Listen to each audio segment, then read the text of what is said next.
Semangat pagi, kali ini saya akan membahas konsumsi tabungan dan investasi. Pelaku dalam perekonomian secara umum ada 4 pelaku, di mana untuk pendapatan nasional dari pendekatan pengeluaran, maka ini adalah pendekatan pendapatan nasional yang berasal dari pengeluaran 4 pelaku itu, yaitu pendekatan pengeluaran dari rumah tangga konsumsi, C, pengeluaran dari perusahaan, I, pengeluaran pemerintah, G, dan hubungan luar negeri, ekspor dikurangi impor. Kalau kita sederhanakan, perekonomian tertutup, maka peran luar negeri kita tiadakan dulu. Dan untuk perekonomian tertutup sederhana, peran pemerintah kita abaikan terlebih dahulu. Nah, untuk perekonomian tertutup sederhana akan ada 2 pelaku saja, yaitu rumah tangga konsumsi dan perusahaan.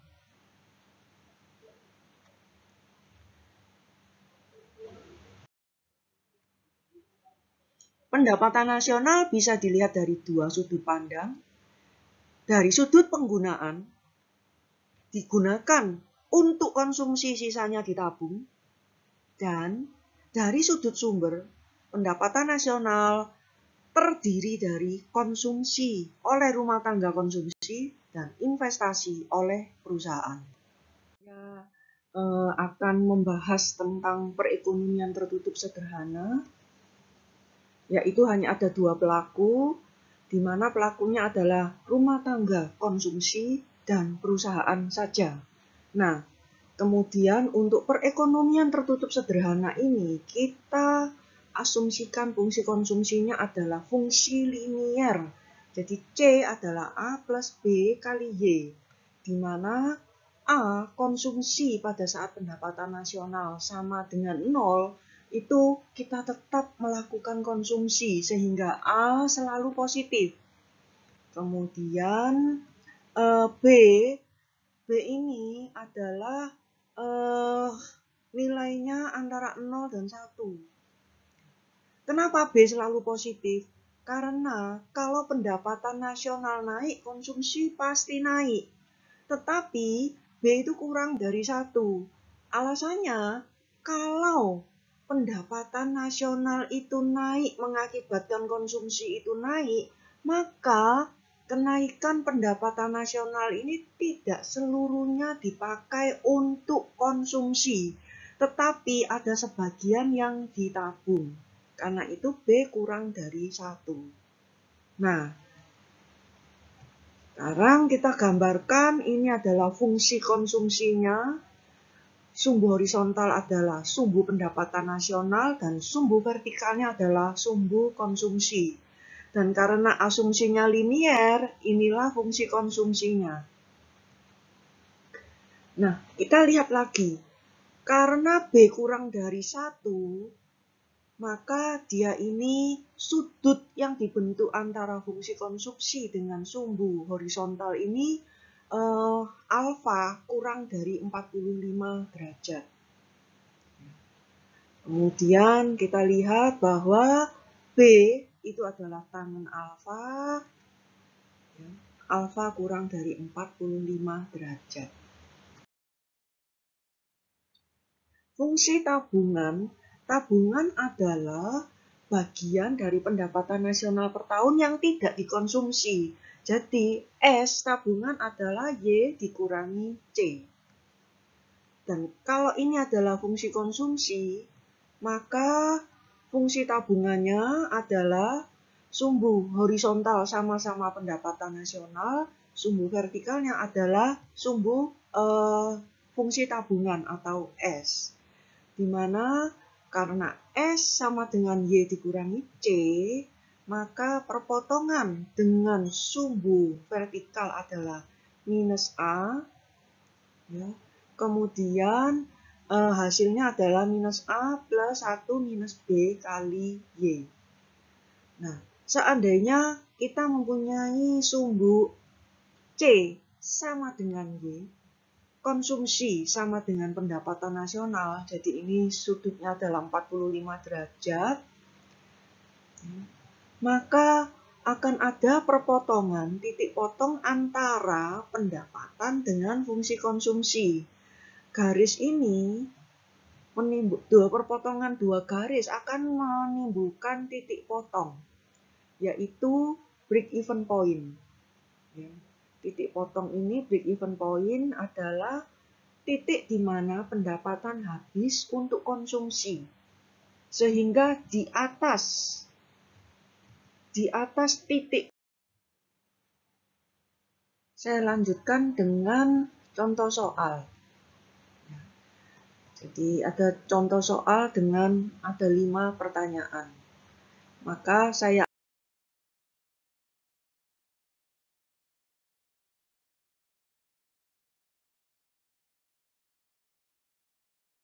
akan ringkas saja. Pertama, saya ingin mencari fungsi konsumsi. Kalau pendapatan nasional 100, konsumsi 95M. Berarti C 95, Y 100. Pendapatan nasional 120, konsumsinya 110. Maka C sama dengan 110, Y-nya 120. Karena fungsi konsumsi adalah fungsi linear A plus B kali Y, maka kita akan dapatkan, kita tinggal masukkan 110 C sama dengan A plus 120 B. Dan yang kedua bisa saya tuliskan sebagai berikut. Nah, kalau ini kita kurangkan, kita akan mendapatkan B. Ya, B, kalau ini dikurangkan 15, A-nya hilang, ini 20B. Dan B-nya adalah 15 per 20 atau 0,75. Dan kalau kita masukkan ke persamaan di atas, maka kita akan memperoleh A sama dengan 20. Dengan demikian, maka fungsi konsumsinya adalah C sama dengan 20 plus 0,75 Y. Kalau kita gambarkan, maka inilah gambarnya. Ini adalah 20. Ya. Ini adalah C sama dengan 20 plus 0,75 Y. Berikutnya, kalau kita ingin mencari break-even point, yaitu titik di mana pendapatan nasional habis dikonsumsi, maka kita tinggal mencari perpotongan antara C sama dengan Y dengan fungsi konsumsi yang baru saja kita dapatkan. Hasilnya, Y sama dengan 20 plus 0,75 Y, maka ini gambarnya C sama dengan Y, titik potong ini yang sedang kita cari, maka saya akan dapatkan 0,25 Y sama dengan 20. Jadi Y sama dengan 80. Sehingga kita dapatkan break-even point ini adalah Y 80 dan C-nya juga 80. Kalau dilanjutkan dengan fungsi saving, S sama dengan Y dikurangi C, maka kita akan dapatkan S adalah min 20 plus 0,25 Y. Dan gambarnya adalah, ini adalah fungsi gambar sumbu horizontal merupakan pendapatan nasional. Sumbu vertikalnya adalah fungsi konsumsi S. Maka gambar dari fungsi S adalah sebagai berikut. Ini perpotongannya min 20 dan S-nya adalah min 20 plus 0,25 Y. Nah, perpotongan ini sama, yaitu di Y sama dengan 80. Di atas pendapatan nasional Y sama dengan 80, kita akan mendapatkan saving. Kita bisa menyimpan. Jadi, saving. Di atas 80 ini, kalau pendapatan nasional di bawah 80, maka kita bukannya menabung, tapi kita akan hutang, di saving. Ya. Konsumsi pada tingkat pendapatan nasional 90, maka kita tinggal masukkan saja ke dalam fungsi konsumsi bahwa Y sama dengan 90. Inilah hasilnya. Tabungan pada saat tingkat pendapatan nasional 90, kita bisa langsung masukkan ke fungsi tabungan. Kita akan mendapatkan tabungannya adalah 2,5 M. Dan benar juga, kenapa? Karena BEP-nya 80. Karena pendapatan nasional di atas BEP, maka terjadi kelebihan dan berhasil kita tabung, yaitu 2,5 M. Tabungan bisa juga langsung kita peroleh dari S sama dengan Y dikurangi C. Jadi hasilnya adalah 90 dikurangi 87,5. Inilah hasilnya. Nah, sekarang terkait dengan investasi dan pendapatan nasional equilibrium. Kita perhatikan di sini, pendapatan nasional bisa dilihat dari dua sudut pandang, yaitu dari penggunaan dan dari sudut sumber. Kalau sumbernya adalah dari konsumsi rumah tangga plus dari investasi yang dikeluarkan oleh perusahaan. Kalau dari penggunaannya, maka pendapatan nasional ini digunakan untuk konsumsi dan sisanya ditabung. Pendapatan nasional equilibrium. Jadi kita akan lihat rangkaian dari pendapatan nasional sebagai berikut. Pertama, pendapatan nasional pada periode 0 dibentuk dari konsumsi dan investasi pada periode 0 dan digunakan untuk konsumsi dan sisanya disimpan pada periode berikutnya, yaitu periode 1. Pendapatan nasional periode 1 dibentuk dari konsumsi dan investasi pada periode 1 dan dia digunakan pada periode berikutnya, yaitu untuk konsumsi periode 2 dan untuk ditabung pada periode 2. Dan dia ini akan membentuk pendapatan nasional periode kedua, yaitu konsumsi plus investasi pada periode kedua. Dan dia akan digunakan untuk periode ketiga, yaitu konsumsi pada periode ketiga dan sisanya ditabung pada periode ketiga. Nah, agar pendapatan nasional ini equilibrium, berarti tetap dan stabil, maka Y0, pendapatan nasional pada periode 0 sama dengan pendapatan nasional pada periode 1 sama dengan pendapatan nasional pada periode kedua. Nah, hal ini akan dicapai apabila saving dan investasi pada periode 1 nilainya sama. Saving dan investasi pada periode kedua nilainya sama, maka Y1 akan sama dengan Y2. Begitu seterusnya. Nah, jadi pengertiannya adalah pendapatan nasional equilibrium merupakan tingkat pendapatan nasional di mana tidak ada kekuatan ekonomi yang punya tendensi untuk mengubahnya. Nah, jadi karena konsumsi tergantung pada tingkat pendapatan nasional, konsumsi juga ikut equilibrium. Saving juga ikut equilibrium. Dan dia akan mencapai equilibrium apabila saving sama dengan investasi dan diperoleh pendapatan nasional equilibrium adalah 1/1 minus B dikali A plus I. I itu investasi. Contoh, apabila kita menggunakan fungsi konsumsi yang baru saja kita bahas tadi, yaitu C sama dengan 20 plus 0,75 Y. Seandainya investasinya adalah 40, maka pendapatan nasional equilibrium bisa kita hitung. Ya, jadi kita akan mencari pendapatan nasional equilibrium, konsumsi, dan saving equilibrium. Jadi, pertama, pendapatan nasional equilibrium terlebih dahulu. Ini adalah formulasi dari pendapatan nasional equilibrium. kita tinggal masukkan 1/1 min 0,75 kali A 20 plus I 40.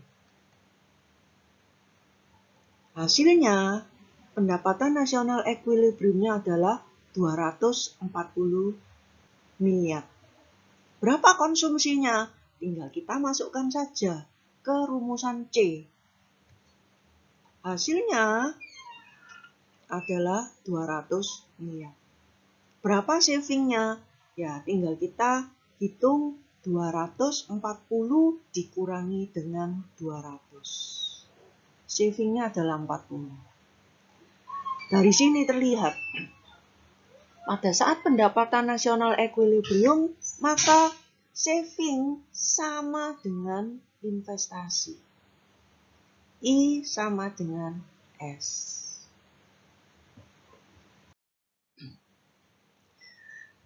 Multiplier investasi. Bila investasi tidak sama dengan saving, maka terjadi ketidakseimbangan dalam perekonomian. Pendapatan nasional Y, konsumsi C, saving S, dia tidak equilibrium, disequilibrium. Jadi, tingkat pendapatan nasional akan terus berubah sampai terjadi keseimbangan baru, yaitu pendapatan nasional di mana saving sama dengan investasi. Terjadi yang namanya multiplier investasi, yaitu hubungan antara perubahan investasi dan perubahan pendapatan nasional ekuilibrium yang diakibatkan oleh perubahan investasi tersebut. Nah, itu adalah multiplier investasi, yaitu perbandingan antara besarnya perubahan pendapatan nasional yang diinginkan dengan perubahan investasi yang dilakukan. Jadi, multipliernya K, besarnya perubahan pendapatan nasional, delta Y, dibagi besarnya perubahan investasi yang dilakukan, delta I. Contoh ketiga, kalau ini adalah fungsi konsumsi dan I adalah investasi, maka kita akan coba menghitung pendapatan nasional ekuilibrium apabila investasinya 40 dan 80. Jadi, kita lihat pendapatan nasional ekuilibrium pada saat investasi 40 berapa, investasi 80 berapa. Kita tinggal masukkan saja, Y ekuilibrium adalah 1/1 minus B kali A plus I. Hasilnya adalah 240 miliar. Kita masukkan kalau I 80. Investasi 80. Ya, tinggal kita masukkan hasilnya. Ternyata pendapatan nasional ekuilibrium adalah 400. Nah, saya ingin menjelaskan sedikit tentang konsep multiplier investasi tadi. Yaitu, pertama, kondisi pertama adalah investasi yang pertama 40M.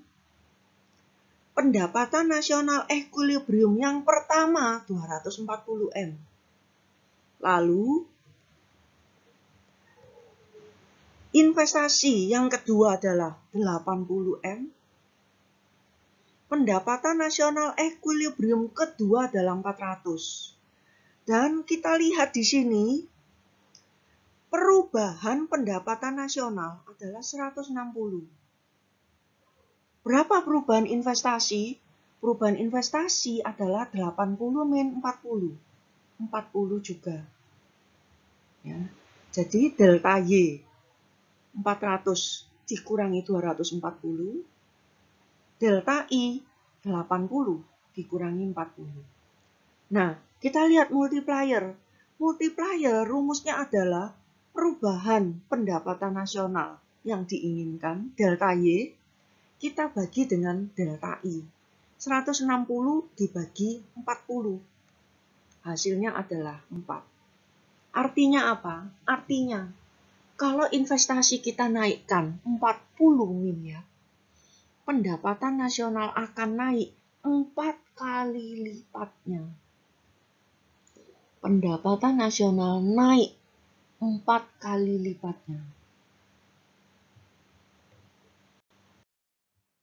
Ringkasan untuk perekonomian tertutup sederhana adalah sebagai berikut.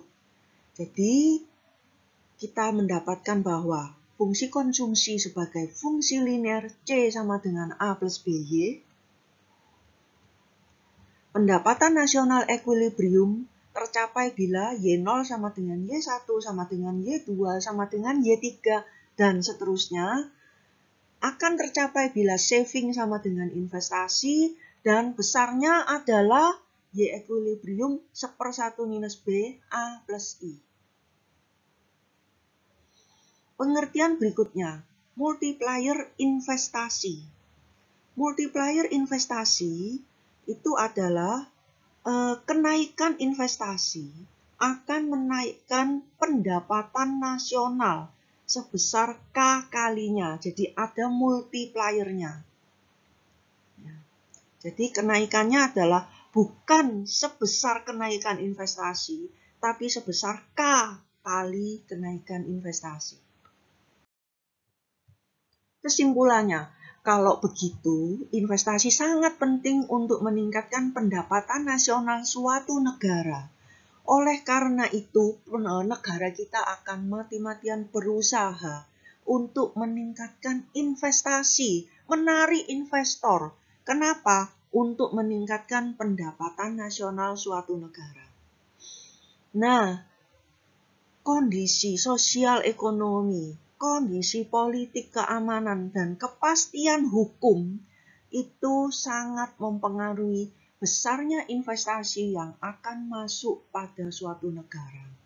Karena itu, tidak ada satupun negara di dunia ini yang tidak berminat untuk menarik investor. Jadi semua negara berlomba-lomba menarik investor masuk ke negaranya masing-masing.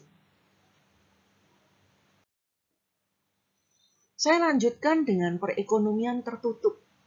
Nah, kalau perekonomian tertutup sederhana, pelakunya itu cuma 2, yaitu rumah tangga konsumsi dan perusahaan. Sekarang kita tambah 1 pelaku, yaitu pemerintah. Maka pendapatan nasional akan terdiri dari pengeluaran 3 pelaku ekonomi. Ya, pemerintah. G ini adalah pengeluaran pemerintah. Jadi, dalam perekonomian tertutup, di mana peranan pemerintah mulai kita perhitungkan, maka akan ada 2 instrumen yang digunakan oleh pemerintah, yaitu 1 kebijakan fiskal, yang satunya adalah kebijakan moneter. Nah, kalau begitu, pendapatan nasional equilibrium harus sudah memasukkan pengeluaran konsumsi pemerintah dan transfer pemerintah. Jadi peran pemerintah kita masukkan di sini. Termasuk juga nantinya pajak. Pajak akan mempengaruhi. Nah, pada pendapatan nasional equilibrium untuk perekonomian tertutup, maka ada 5 jenis multiplier. Akan saya bahas satu persatu. Jadi, peran pemerintah. Pemerintah biasanya peran pertamanya adalah yaitu dalam kebijakan fiskal. Peran pemerintah dilakukan melalui anggaran, pendapatan, dan belanja negara. Pemerintah akan membuat APBN setiap tahun. Ya.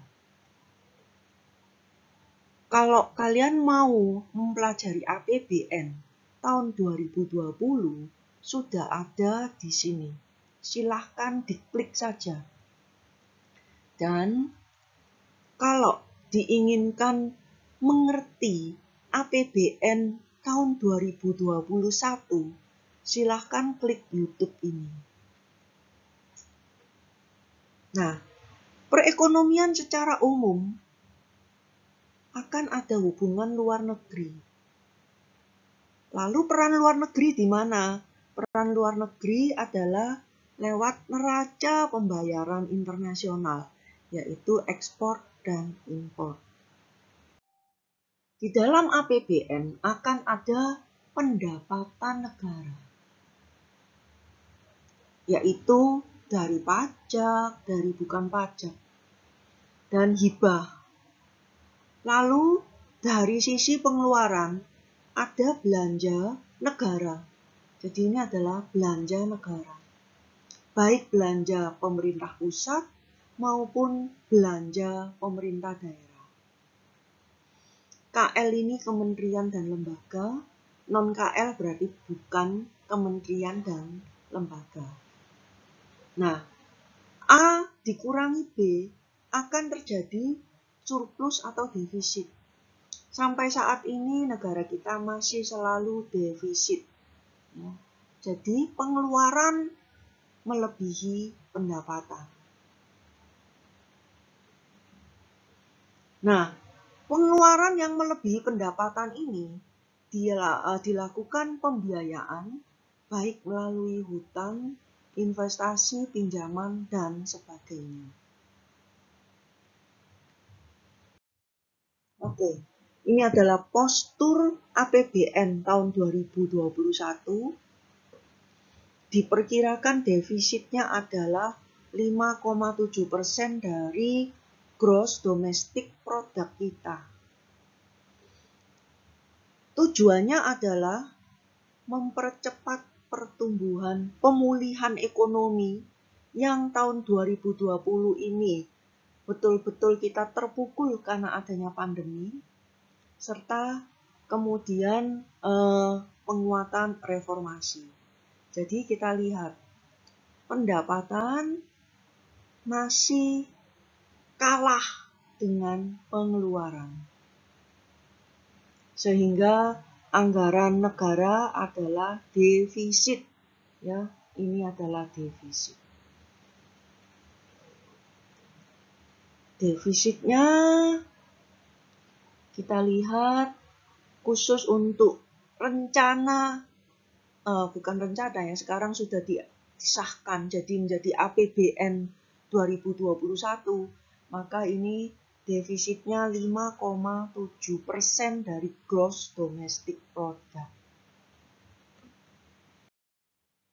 Nah, sekarang kita bahas perekonomian tertutup. Ada 2 poin, yaitu ada pengeluaran konsumsi pemerintah dan ada transfer pemerintah. Apa bedanya? Kalau G, pengeluaran pemerintah di mana pemerintah secara langsung memperoleh balas jasanya. Jadi konsumsi misalnya. Kalau untuk mendukung pembuatan EKTP, maka pemerintah harus menyiapkan peralatannya. Ada kameranya, ada printernya, ada komputernya. Di mana digunakan untuk melayani penduduk. Nah, pengeluaran ini berupa bisa membayar gaji pegawai negeri, bisa berupa pembelian barang dan jasa. Nah, pengeluaran pemerintah ini nantinya diharapkan bisa dirasakan manfaatnya oleh masyarakat umum, baik langsung maupun tidak langsung. Membangun jalan masuk di sini juga. Sekarang transfer. Apa maksudnya transfer pemerintah? Transfer pemerintah ini juga pengeluaran pemerintah. Sama-sama pengeluaran pemerintah. Tapi pemerintah tidak menerima balas jasa secara langsung. Contohnya adalah sumbangan korban bencana alam, uang pensiun untuk para pegawai negeri, subsidi yang diberikan pemerintah, beasiswa yang diberikan pemerintah, ini masuk transfer pemerintah. Kita langsung masuk pada tingkat pendapatan nasional equilibrium. Untuk perekonomian tertutup, inilah pendapatan nasional equilibriumnya. Nah, saya akan perlihatkan bahwa dia ini terdiri dari investasi, transfer pemerintah, TX itu pajak, G itu pengeluaran pemerintah, dan I adalah investasi. Multiplier. Karena ada I, maka ada multiplier investasi. Karena ada G, ada multiplier pengeluaran pemerintah. Dan seterusnya. Jadi multipliernya sebanyak ini. Kita lihat satu persatu. Multiplier investasi adalah perbandingan antara besarnya perubahan pendapatan nasional yang diinginkan dengan perubahan investasi yang menyebabkan perubahan pendapatan nasional itu.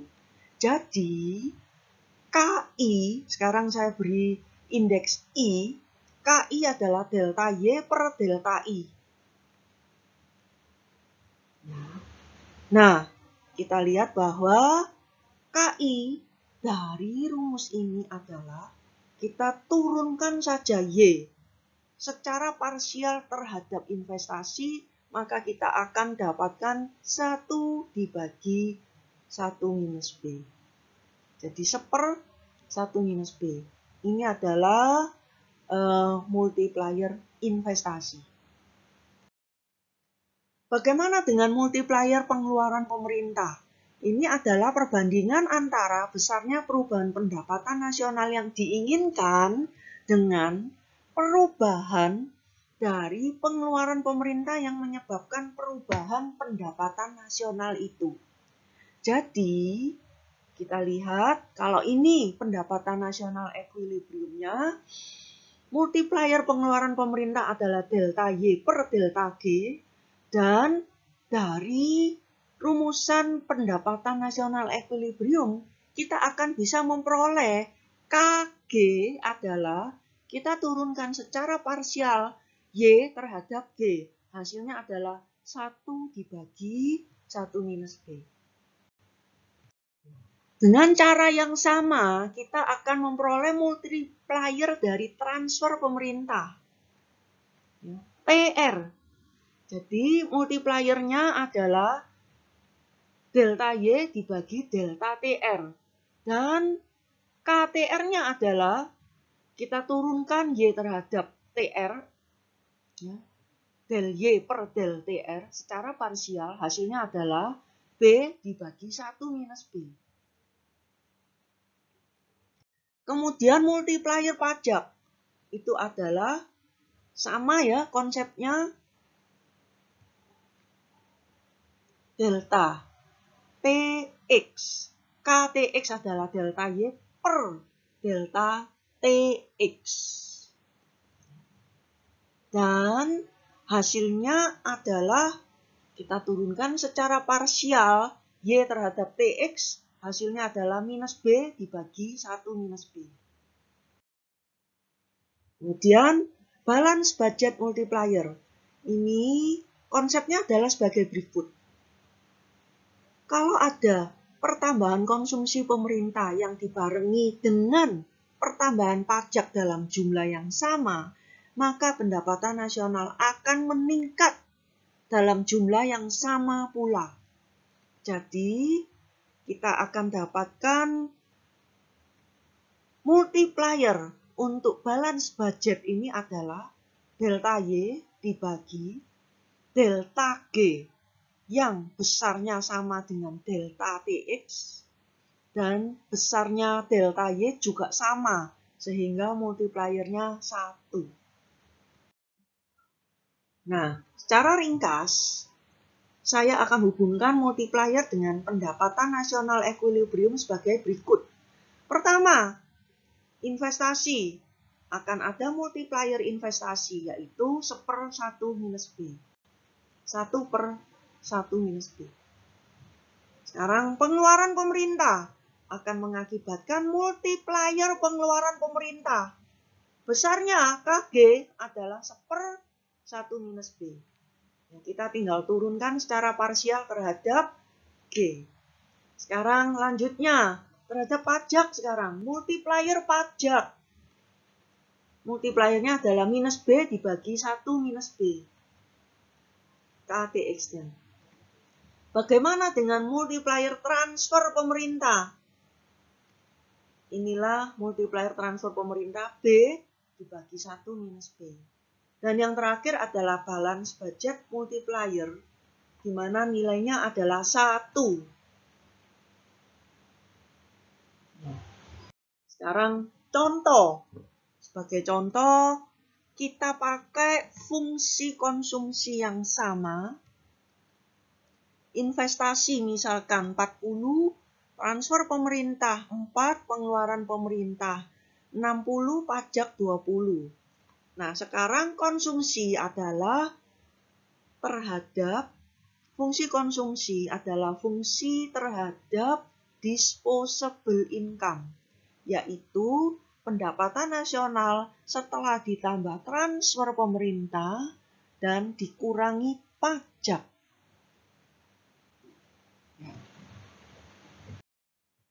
Sekarang kita akan hitung, ada 4 hal yang akan kita hitung. 4 saja ya. Pertama, pendapatan nasional equilibrium.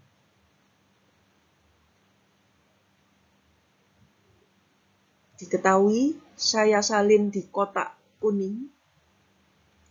Maka pendapatan nasional equilibriumnya adalah, kita tinggal masukkan 1/1 minus B. B dalam fungsi konsumsi ini adalah 0,75. Jadi 1/1 min 0,75. Kita kalikan dengan A, ini adalah A, plus B 0,75 kali transfer 4M, dikurangi B kali pajak tax, ditambah G, ditambah I.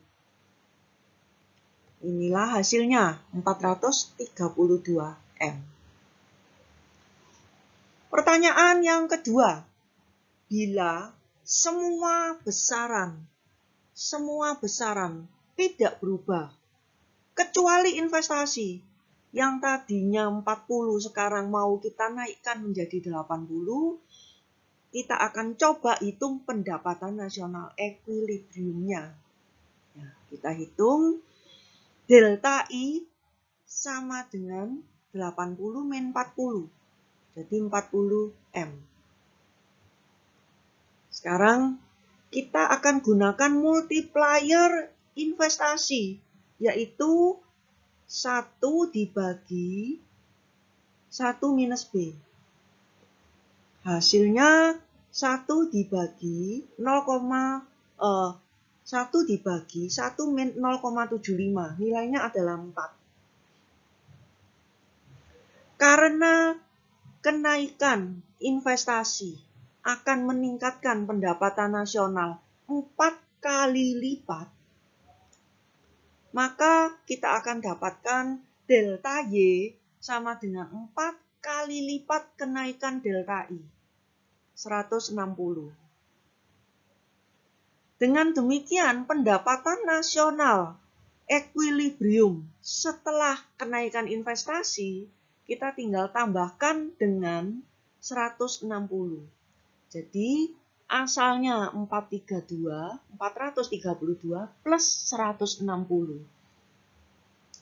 Hasilnya adalah 592.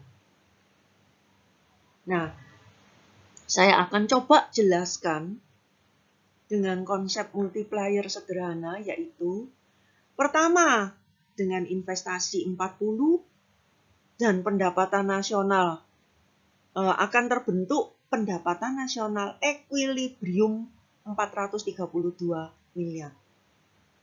Kemudian kita lihat, investasinya naik 40 miliar. Maka kita akan mendapatkan kenaikan pendapatan nasional 4 kalinya karena multiplier investasinya 4. Jadi pendapatan nasional akan naik 4 kali dari kenaikan investasi. Sehingga yang kita peroleh adalah kalau investasinya 80 berarti pendapatan nasional equilibrium kedua adalah 432 plus 160. 592. Nah, sekarang saya mau lanjutkan. Yang soal B ini kita hapus dulu. Saya akan bahas yang C. Bila semua besaran tetap dan pendapatan nasional equilibrium ingin dinaikkan dengan kenaikan sebesar 80, berarti apa? Delta Y sama dengan 80.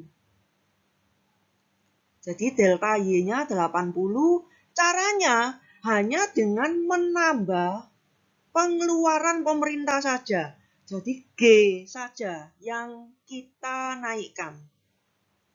Maka berapakah perubahan dari pengeluaran pemerintah? Perubahan pengeluaran pemerintahnya berapa? Jadi kita akan dapatkan dari multiplier pengeluaran pemerintah. KG adalah 1 per 1 minus B. Hasilnya adalah 4. Sekarang delta Y sama dengan 80. Nah, kita tahu bahwa KG adalah delta Y per delta G. Kenaikan dari perbandingan antara kenaikan pendapatan nasional yang diinginkan dengan kenaikan dari pengeluaran pemerintah yang menyebabkan kenaikan pendapatan nasional itu sendiri. Karena KG-nya 4, maka bisa kita peroleh berarti G-nya perubahan dari pengeluaran pemerintah cukup 20 saja.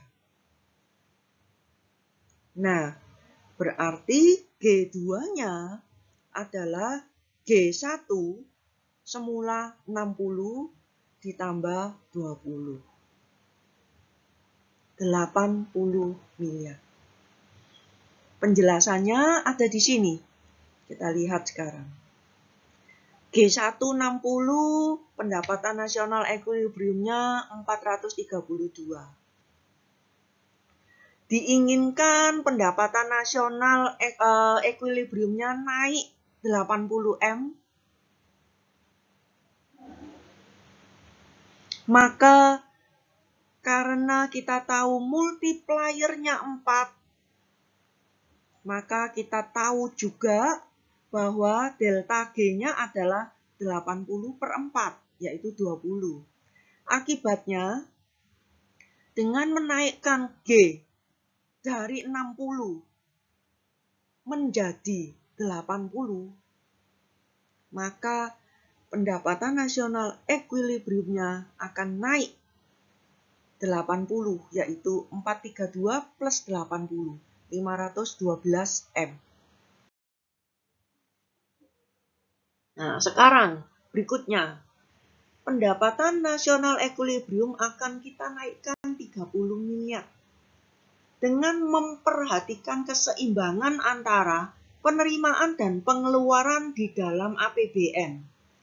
Caranya, kita akan naikkan konsumsi pemerintah dibarengi dengan kenaikan pajak untuk membiayai kenaikan konsumsi pemerintah tersebut. Nah, berapa kenaikan konsumsi pemerintah dan pajak bila besaran yang lain diasumsikan tidak berubah? Jadi, dari sini kita akan tahu bahwa delta Y sama dengan 30.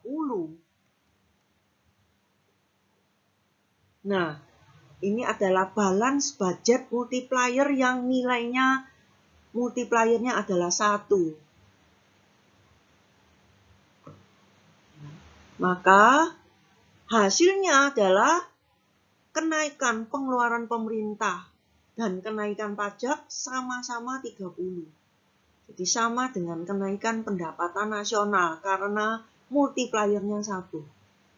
Dengan demikian, maka asalnya G1 60, pendapatan nasional equilibrium 1 431 dan pajak asalnya adalah 20 dengan kenaikan pendapatan nasional, kenaikan pengeluaran pemerintah, inilah hasilnya. G-nya naik 30, semuanya naik 30. Demikian materi perekonomian tertutup ini. Selamat belajar.